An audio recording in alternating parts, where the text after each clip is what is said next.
So ito guys, kapapasok lang natin sa hotel. So yan, ito po yung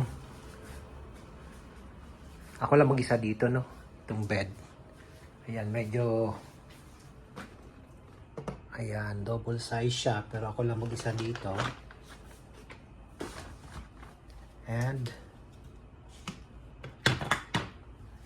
ayan. So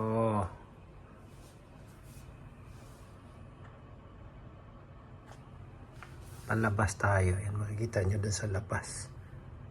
So, ayan.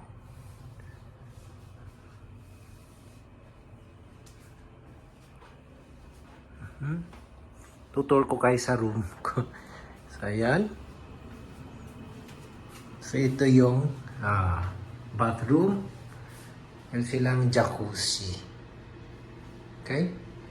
Tapos, may washlet din yung kanilang toilet. And of course, meron tayong shower, no? So, ayan. Pwede ka mag-shower dyan. Ayan. So, courtesy of the company yan.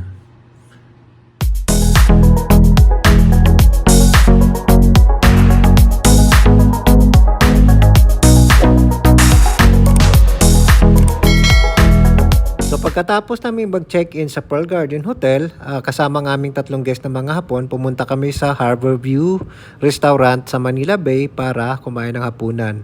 At makikita ninyo, maulap po yung ating kalangitan dahil umuulan po dito sa Pilipinas nung time na yon.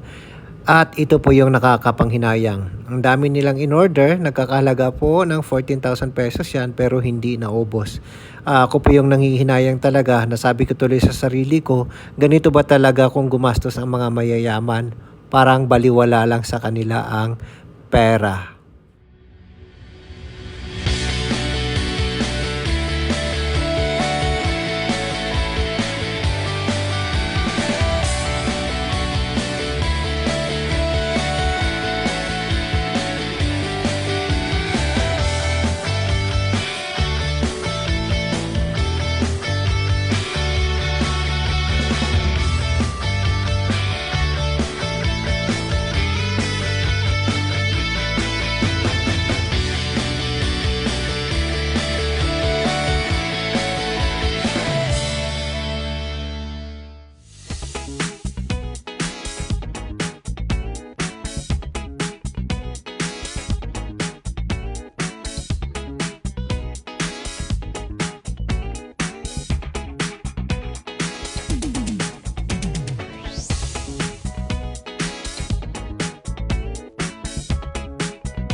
So after naming mag-check out sa Pearl Garden Hotel, lumipat kami sa isang hotel sa Makati wherein bukod sa inabot kami ng baha, I also encountered a terrible experience that I preferred not to talk about it anymore to protect the image of that hotel. Although it took so long, in all fairness to them, they still managed to solve the problem. But the most excruciating part of my journey is that I wasn't able to meet my ailing mother dahil sa matinding pagbaha. Nilubog po ng baha ang buong Metro Manila at hindi ako nasundo ng aking kapatid. So I was stuck up in the hotel the whole day.